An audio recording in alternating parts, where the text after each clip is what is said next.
Que bom podermos estarmos juntos aqui hoje e juntos podermos meditarmos um pouco na palavra de Deus e nela debruçarmos para conhecermos mais a cada dia a vontade do Senhor pela sua palavra, que é boa, perfeita e agradável. Você que trouxe a sua Bíblia, por favor, abra a sua Bíblia na carta de Paulo aos Filipenses, capítulo de número 4, a partir do versículo 1 até o versículo 9, por favor. Carta de Paulo aos Filipenses, capítulo de número 4, do versículo 1 até o versículo 9. Carta de Paulo aos Filipenses.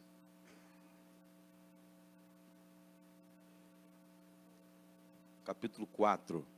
Diz assim, queridos, olha: portanto, meus irmãos, amados e muito saudosos, minha alegria e coroa, sim, amados, permanecei deste modo firmes no Senhor. Eu rogo a Evódia e também rogo a Sintique que pensem concordantemente no Senhor. A ti, fiel companheiro de julgo, eu também peço que os auxilie, pois juntas se esforçaram comigo no Evangelho. Também com Clemente, com os demais cooperadores meus, cujos nomes também se encontram no livro da vida. Alegrai-vos sempre no Senhor. Outra vez digo, alegrai-vos. Seja a vossa moderação conhecida de todos os homens, porque perto está o Senhor. E não andeis ansiosos de coisa alguma, em tudo, porém, sejam conhecidas diante de Deus as vossas petições, pela oração, pela súplica e também com ações de graças. E a paz de Deus, então, que excede todo o entendimento, guardará o vosso coração e a vossa mente em Cristo Jesus. Finalmente, irmãos, tudo que é verdadeiro, tudo que é respeitável, tudo que é justo, tudo que é puro, tudo que é amável, tudo que é de boa fama, se há virtude, há, e se há algum louvor que existe nisto, seja então o que ocupe o vosso pensamento. E então o que também aprendestes, recebestes, ouvistes e vistes em mim, eu quero que isto vocês pratiquem. E o Deus da paz então será convosco. Que Deus nos abençoe e aplique a sua palavra em nós. Queridos, estamos neste tempo meditando e falando na série É Preciso Saber Viver. E há uma exposição da carta de Paulo aos Filipenses. E o tema central da carta aos Filipenses, o tema central é, na sua prática, alegria. Mas podemos dizer também que podemos esperar que um dos temas principais desta carta também é sobre maturidade. E é o que eu queria falar nessa noite, maturidade em nossas relações. O contexto é conhecido de nós. Paulo está preso, distante da cidade de Filipos. Filipos é uma obra missionária de uma de suas viagens. Ele, então, sai de Filipos e para uma perseguição religiosa e também política. Ele, em Roma, está preso.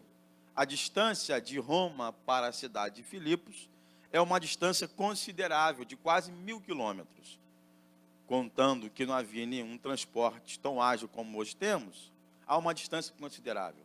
Paulo, então, ele recebe na prisão um dos seus amigos, que também o ajudou na cidade de Filipos, chamado Epafrodito, um homem de Deus que foi curado por uma enfermidade, e ele também está ajudando Paulo nessa dinâmica de orientar a igreja. E Paulo, então, recebe, e quando o recebe, Paulo, então, tem uma direção de Deus, de mandar uma carta para essa igreja pelas mãos de Epafrodito.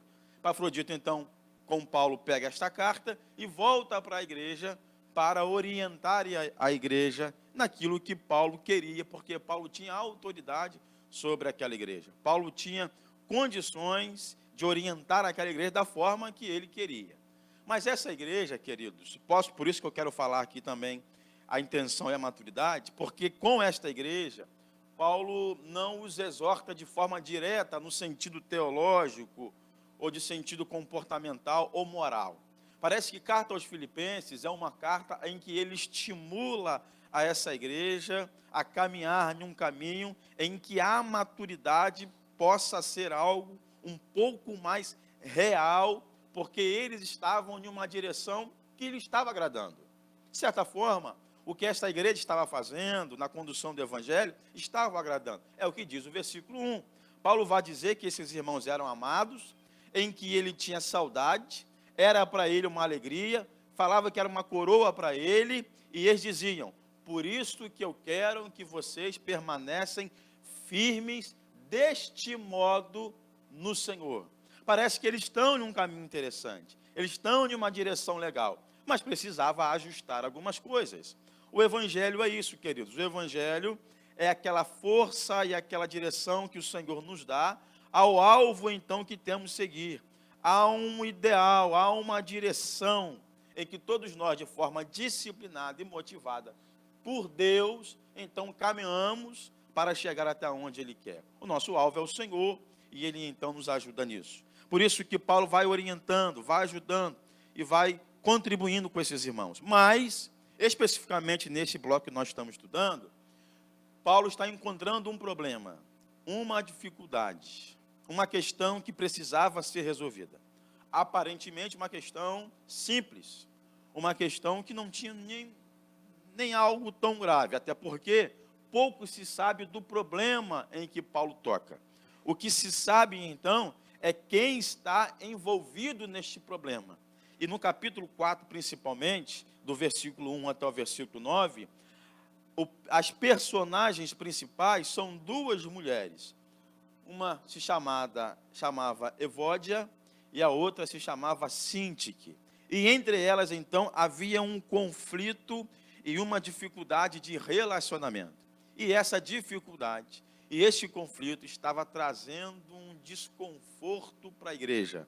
E Paulo, com uma visão de Deus, então preocupado que este problema poderia causar na igreja, ele então já exorta através desta carta. Tanto que poderia trazer desconforto para a igreja, é que Paulo faz questão de mencionar na carta.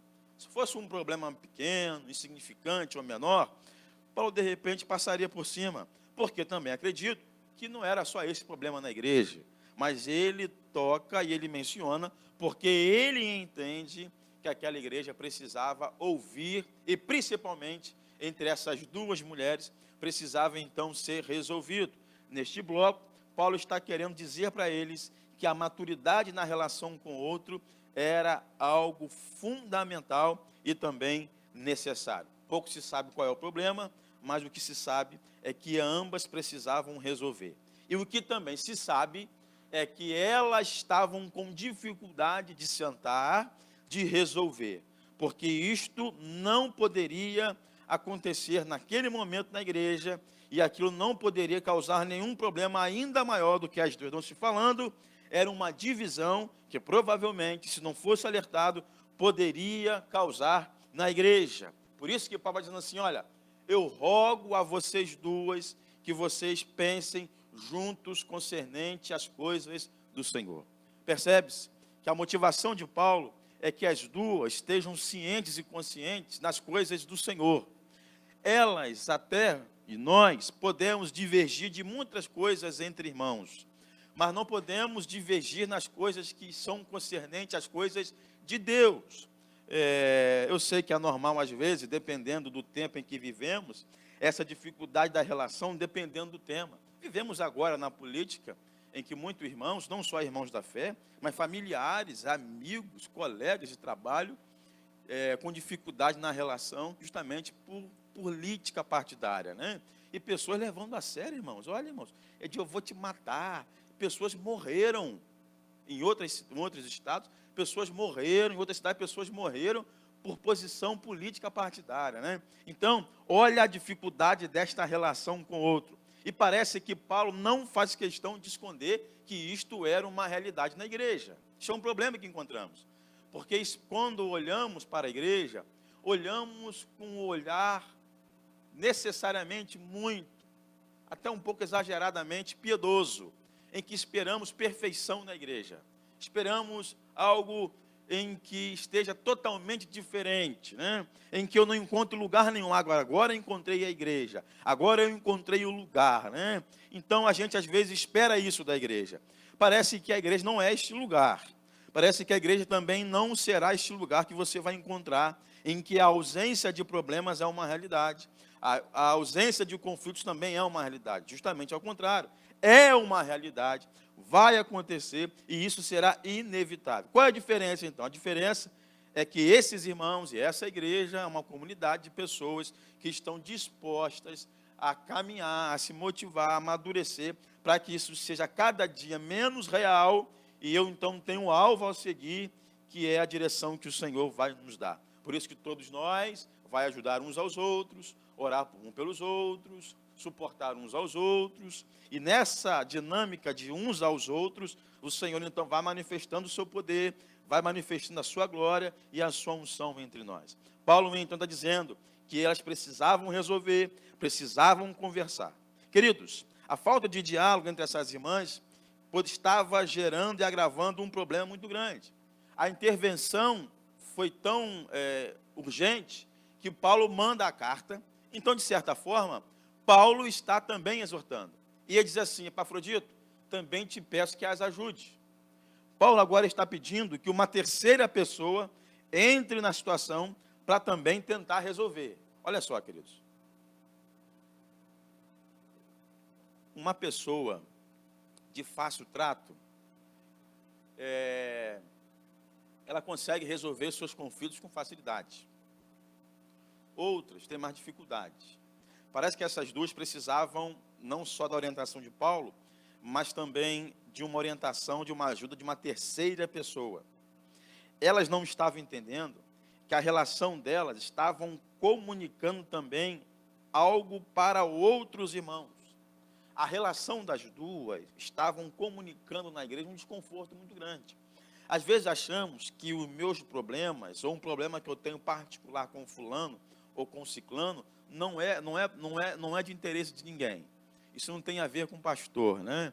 Isso é um problema meu, né? E às vezes achamos que isto não contamina a igreja. Às vezes achamos que o que contamina é se alguém souber. É o contrário. O que contamina não é alguém saber. O que contamina é a existência do problema. E que mais cedo ou mais tarde, isto vai vir à tona. Olha só, queridos. Se as duas, não se sabe o problema, mas se as duas sentassem, conversassem, resolvessem o problema, os irmãos acham que esta carta de Paulo mencionaria e ia tocar na ferida desse problema na igreja? Provavelmente não. Então, a dureza de coração de ambas estava trazendo um desconforto tão grande que Paulo precisou exortar. A questão, queridos, é que se nós não sentarmos e não olharmos para dentro de nós e vivermos diariamente em paz comigo e com o outro, então a fé e o evangelho não será em mim, na minha vida, na minha prática, uma realidade em que o Senhor mesmo nos dá em sua palavra. Quando olhamos para a palavra de Deus, tudo que olhamos para a manifestação da fé, ela necessariamente é para refletir no outro. Quando olhamos em Gálatas capítulo 5 e olhamos o fruto do Espírito, tudo ali é algo que eu posso ter, é algo que está em mim, mas que necessariamente é para manifestar no outro. Aonde eu vou manifestar a paz? Aonde eu vou manifestar a temperança? Aonde eu vou manifestar o domínio próprio? Aonde?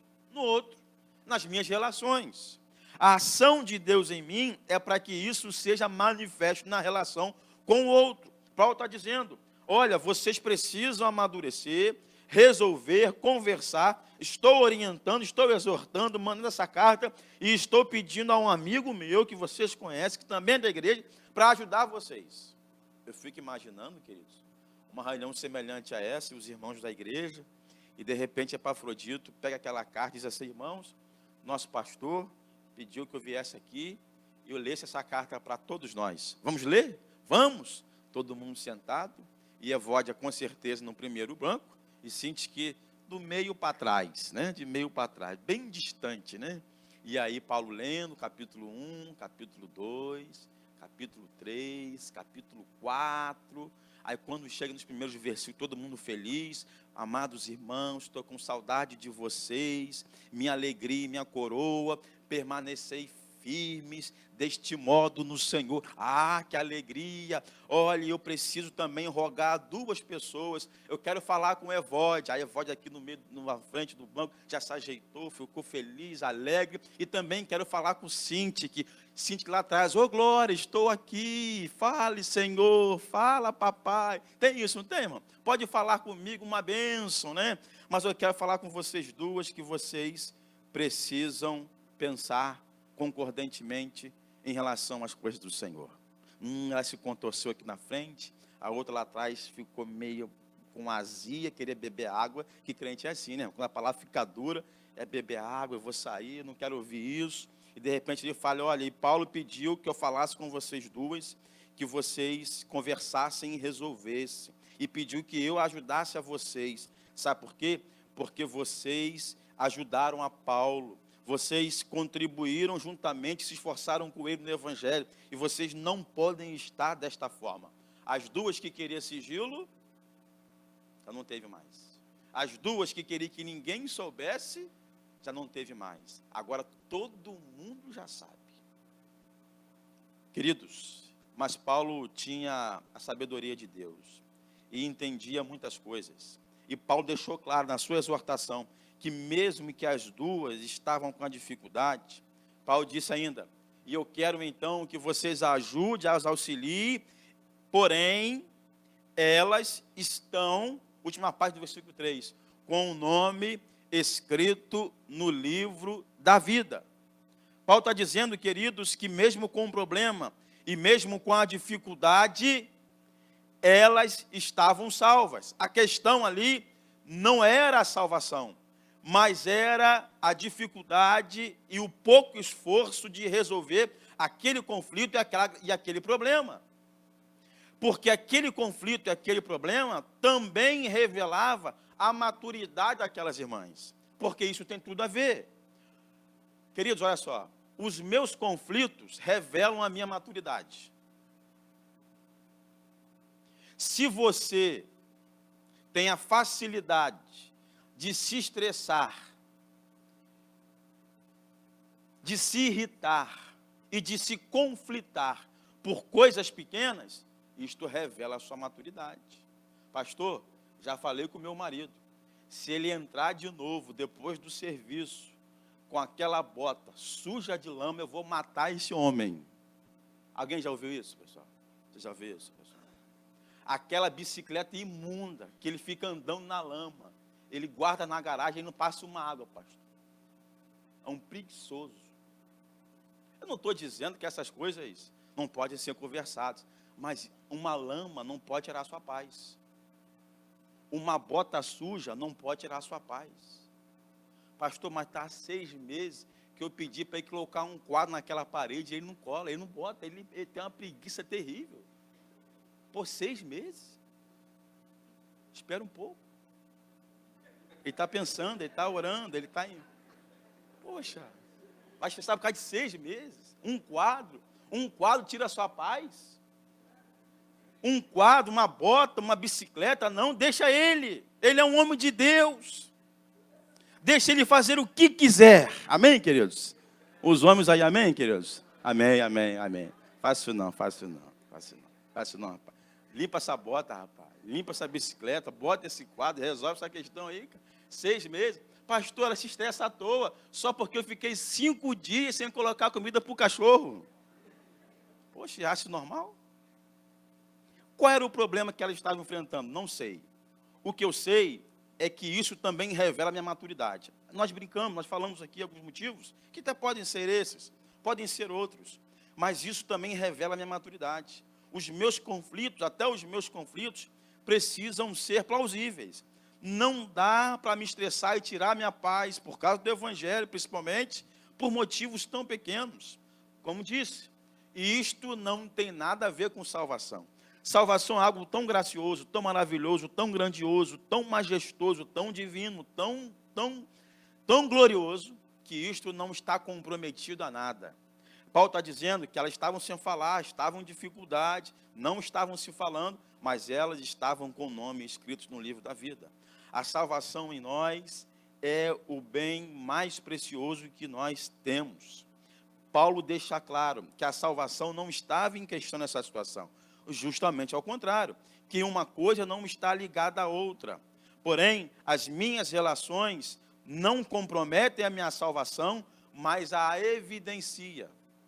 Não a compromete, mas a expressa. Não compromete, mas a evidencia.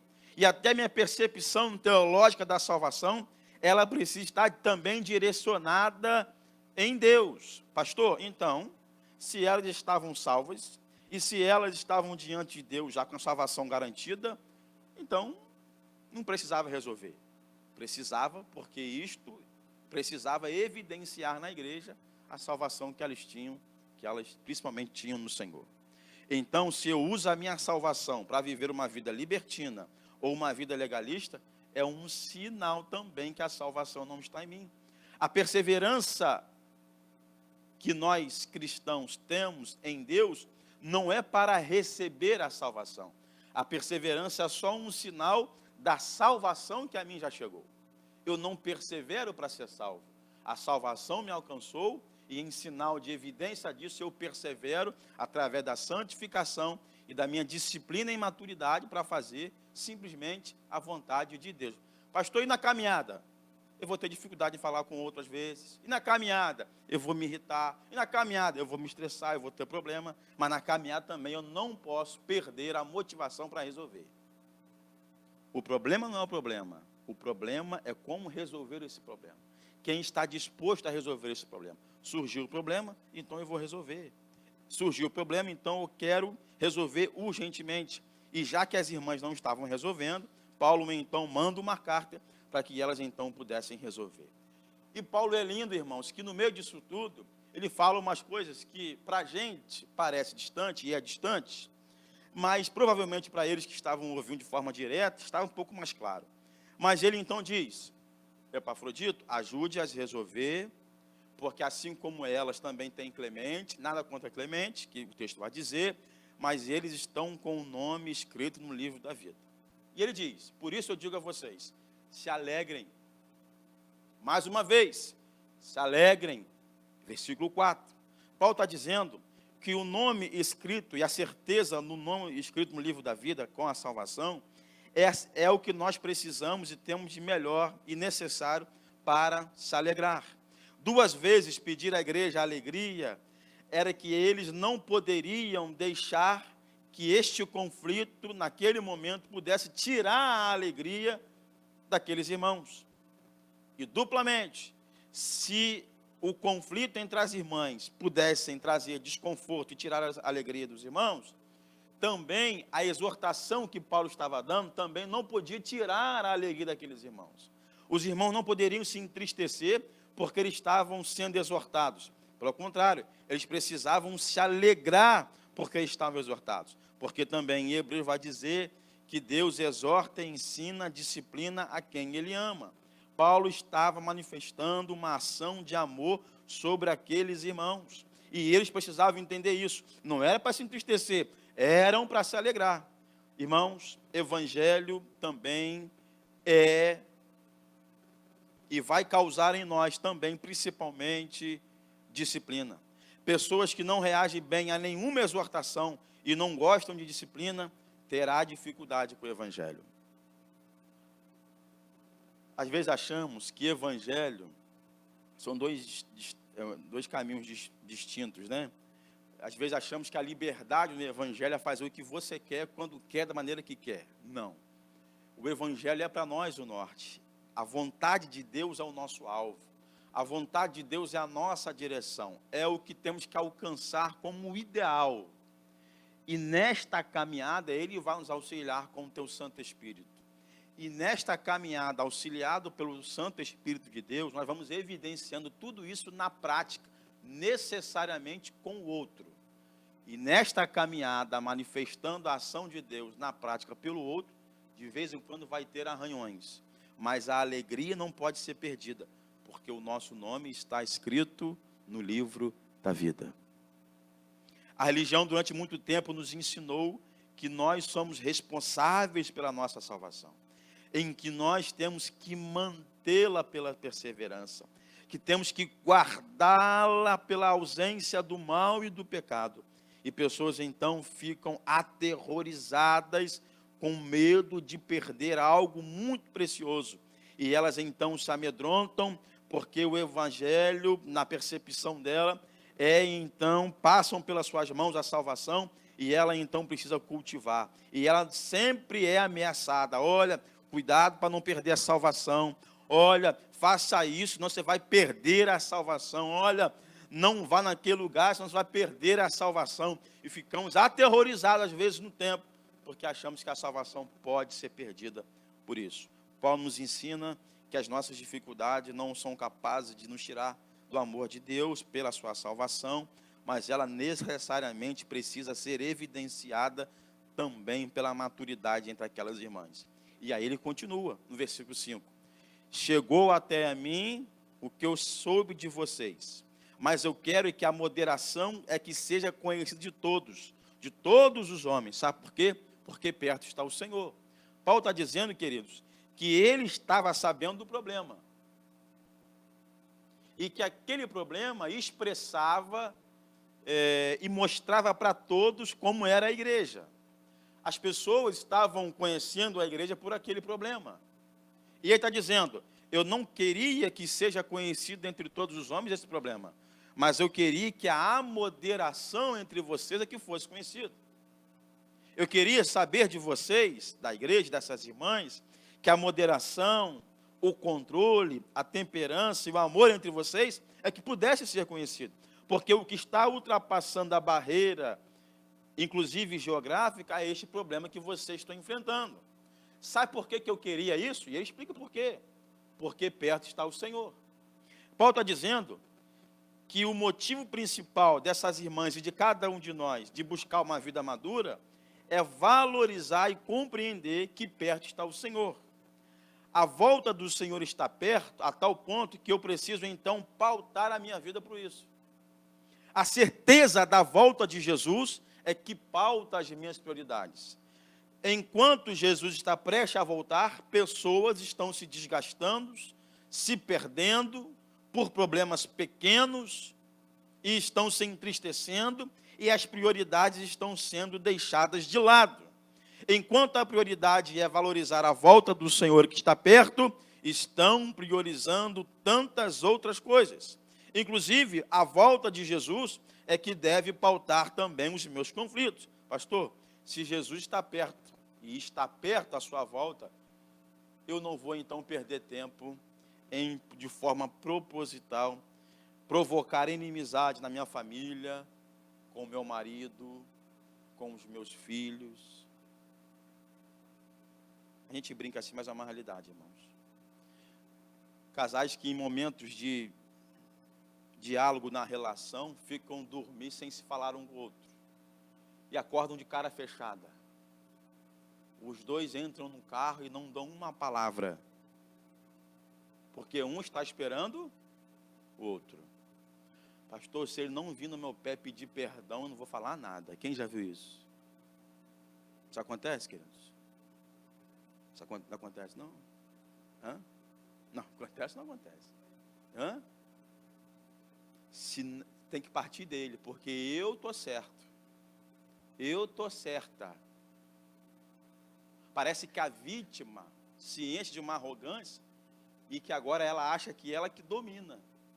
Evódia se achava vítima. Sintique se achava vítima. E ninguém tinha a disponibilidade de encontrar uma outra e tentar resolver. E enquanto isso, Paulo está dizendo, perto está o Senhor. Perto está o Senhor, vocês estão nessa? Perto está o Senhor e vocês querem realmente caminhar nisto?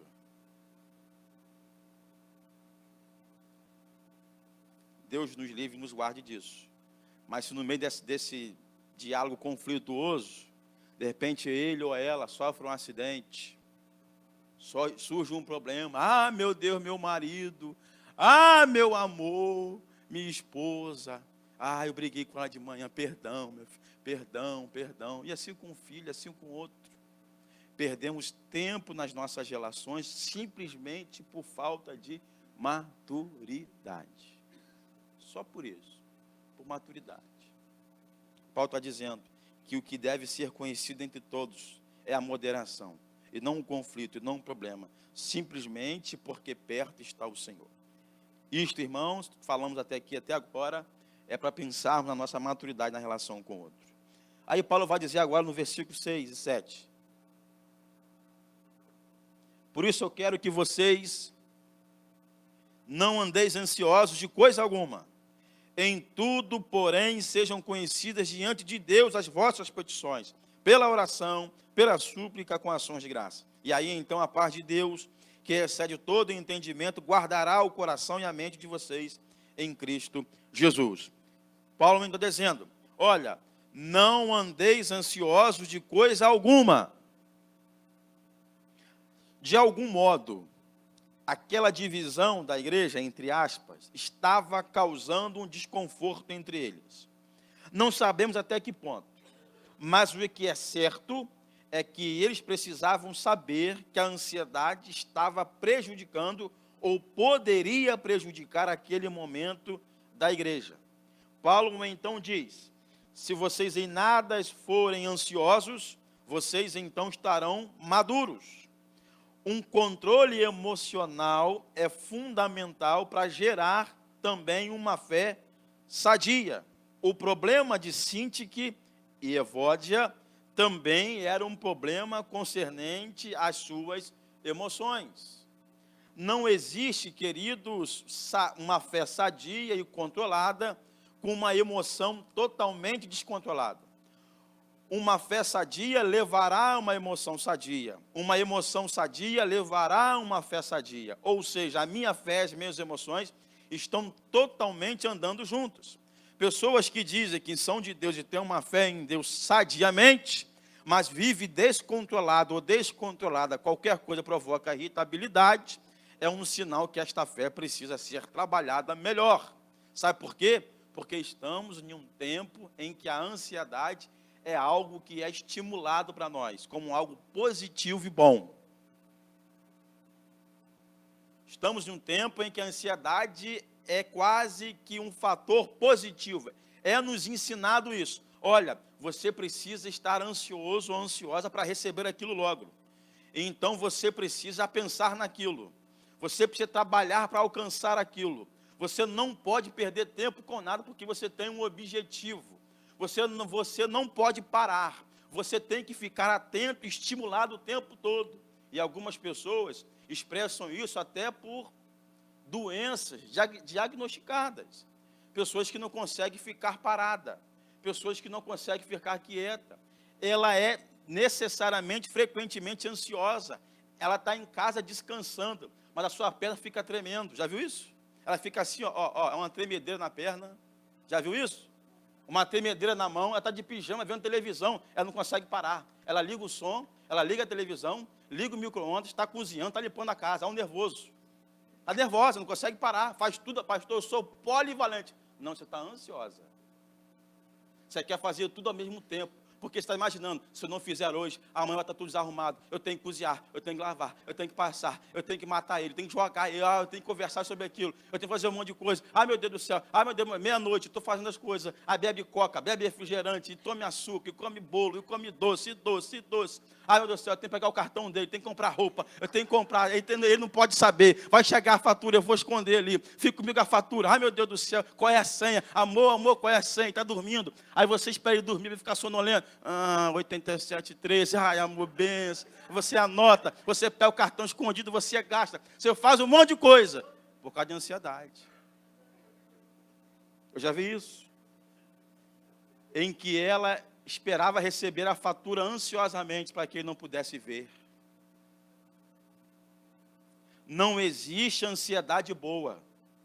Toda ansiedade de alguma forma nos consome. Lucas capítulo 12, versículo 22. Toda ansiedade compromete a confiança em Deus. Toda ansiedade compromete a sua confiança em Deus. Uma espiritualidade sadia está ligada necessariamente a uma emoção bem resolvida. Paulo está dizendo, vocês, irmãs, precisam resolver isso. Que ansiedade é essa? Que dificuldade é essa? Vamos resolver. E aí, ao mesmo tempo que ele pede para resolver, e pede então para que eles não ficassem ansiosos, ele também dá a solução. Versículo 7 e parte do versículo 6.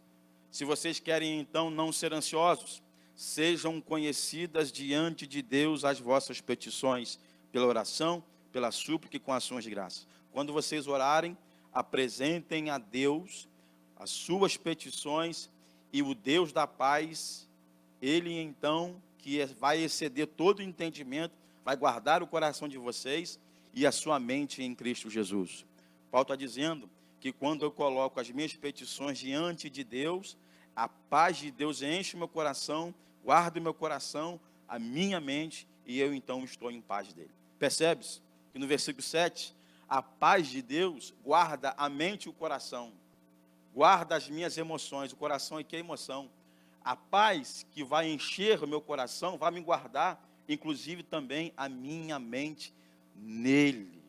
Por isso, queridos, que uma igreja sadia precisa passar também por uma emoção sadia. Aquele problema daquelas irmãs revelavam uma dificuldade na emoção e no coração de cada uma delas, e também de aqueles que estavam ouvindo o que ele pudesse orientar. Paulo vai dizer em Romanos capítulo 12, que o nosso entendimento precisa também mudar, ser transformado, para mudar também um tempo e também o nosso tempo. Maturidade é algo que precisamos disciplinar na minha relação com o outro, e também na minha relação com as minhas emoções, e também na minha relação com a minha fé. E aí, depois que ele exorta, ele fala, ele exorta, ele fala, aí ele vai dizer assim no versículo 8, finalmente, parece assim, olha, o que eu quero dizer é isso, o que eu quero comunicar é isto que eu quero falar, finalmente eu vou dizer o que eu quero falar. Tudo que é verdadeiro, tudo que é respeitável, tudo que é justo, tudo que é puro, tudo que é amável, tudo que é de boa fama, se há virtude, e se há algum louvor nestas coisas, que isto ocupe o vosso pensamento. Paulo está dizendo que era isto que eles precisavam fazer, que era isto que a fé precisava gerar neles. Filipenses capítulo 3, versículo 15, se voltar só um pouquinho, na versão NVI vai dizer, pois todos nós somos e temos a maturidade, e se porventura pensamos de outro modo, também isto Deus vos esclarecerá. Paulo está dizendo que eles estavam maduros, mas precisavam ser trabalhados também por Deus. A maturidade necessariamente vai passar pela mente, pelo entendimento, e não pelos sentimentos. Se a sua maturidade ela é resolvida pelos seus sentimentos, você vai tomar decisões erradas. Sempre. Pastor, eu gosto de conversar quando estou nervoso. Não vai dar certo. Pessoas que só querem conversar e dialogar em momentos inoportunos. Por quê? Porque, pastor, eu sou assim, eu sou verdadeiro, eu quero resolver tudo na hora. Isso, às vezes, pode ser também um descontrole. Paulo queria que a maturidade na fé, agora, fosse também uma realidade para eles. E o que ia ocupar, e o que devia ocupar o pensamento deles, era tudo que era verdadeiro, tudo que é respeitável, tudo que é justo, tudo que é puro, tudo que é amável, tudo que é de boa fama. Era isto que precisava encher a mente deles. E não a preocupação de um problema ali, de outro problema aqui, mas sim encher a mente de tudo que vinha de Deus. Eu só externo e eu só expresso a minha fé naquilo que a minha mente processa. A minha mente é uma extensão da ação de Deus. Por isto que o entendimento que muitos falam por aí, que a mente vazia é a oficina do cão, isso é uma mentira. Porque, na verdade, não existe mente vazia. Não existe mente vazia. Existe mente com coisas boas e coisas ruins. E você diariamente vai preenchendo e enchendo a sua mente naquilo que você acha que é importante. Você enche a sua mente de quê? Você preenche a sua mente de quê?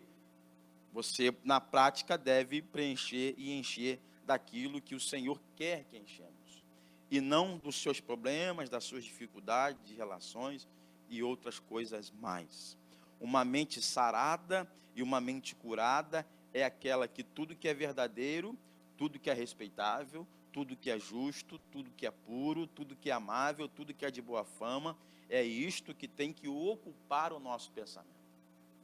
Às vezes, a nossa fé é contaminada porque a nossa mente é ocupada de tantas coisas que não prestam, de tantos pensamentos ruins, de tantas coisas reprováveis, e queremos que Deus haja. Paulo está dizendo que Deus vai agir se eles preencherem o pensamento e a ação e a mente com tudo isso que ele disse. Porque se isso não acontecer, não vai acontecer o que Deus quer que aconteça. E ele continua dizendo, no versículo 9, por isto, o que também aprendestes, e também recebestes, e que também ouvistes, e também vistes em mim, isto praticai, e o Deus da paz será convosco. Paulo está dizendo, vocês já aprenderam, já receberam, já ouviram, e já viram isto em mim. Paulo dá uma posição mais dura. Eu sou o exemplo para vocês. Sabe por quê? Porque o que vocês deveriam ter aprendido, recebido, ouvido e visto, vocês viram tudo em mim. E é isto que eu quero que vocês pratiquem. Não dá, queridos, para vir tanto tempo na igreja, aprendendo, recebendo, ouvindo e vendo e não praticando. Se eu quero uma posição madura na minha fé, na minha emoção, na minha relação com o outro, eu preciso praticar o que eu vejo, o que eu ouço, o que eu aprendo, o que eu recebo. Porque tem muita gente que é muito boa na teoria.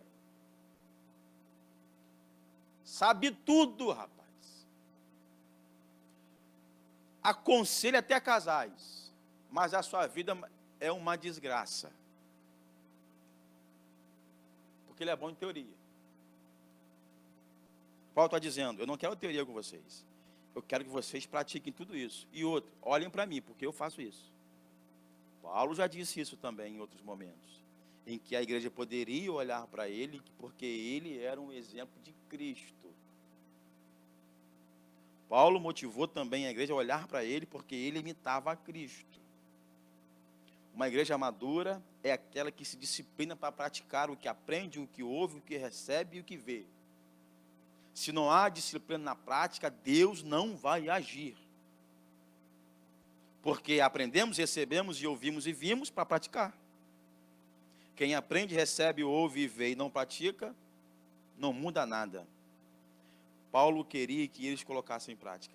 E se eles fizessem isso, ele vai usar a expressão, no versículo 9, e o Deus da paz será com vocês. Muito mais do que a paz de Deus, do versículo 7, agora é o Deus da paz, do versículo 9. É a ação de Deus e é o próprio Deus em nós, fazendo morada, agindo por meio de cada um de nós. E essa ação de Deus, por meio de nós, vai se manifestar na minha relação com o outro e na minha relação com as minhas emoções, porque a maturidade é algo que eu preciso me disciplinar para ser um crente melhor e um crente sadio. Se queremos uma igreja forte, se queremos ser um cristão forte, então a maturidade tem que ser para mim uma realidade. Paulo está dizendo que aqueles irmãos estavam no caminho certo, estavam na direção certa, mas que neste percurso e nesse momento precisavam trabalhar melhor essas relações com o outro, com a fé e também com as suas emoções. Mas aquela igreja continuou sendo para Paulo uma alegria, continuou sendo para Paulo um exemplo. A ausência de erro não é a marca da igreja. A beleza da igreja não está ligada à sua ausência de erro, mas a beleza da igreja está ligada nas pessoas que estão dispostas e motivadas a serem melhores e mais parecidas com Cristo. Vamos encontrar problemas, dificuldades, percalços e erros, mas nada disso comprometerá a minha salvação e muito menos o meu amor por Ele. mas fará de mim uma pessoa melhor, e a partir daí também eu serei melhor falando do amor de Cristo que está em mim. Se você quer que isso seja uma realidade, eu deixo, e se você puder lembrar, só lembrem disso. Versículo 9. O que vocês aprenderam, o que vocês receberam, o que vocês ouviram e o que vocês viram, isto praticai. Tudo que você conhece do Evangelho, você precisa praticar. Na teoria não vai funcionar. Pastor, o tempo resolve, não resolve. Vai acontecer naturalmente, não acontece. É com disciplina, é com esforço, colocando em prática tudo isso que você tem aprendido, recebido, ouvido e visto. No outro e principalmente na palavra. Amém, queridos? Feche seus olhos, por favor.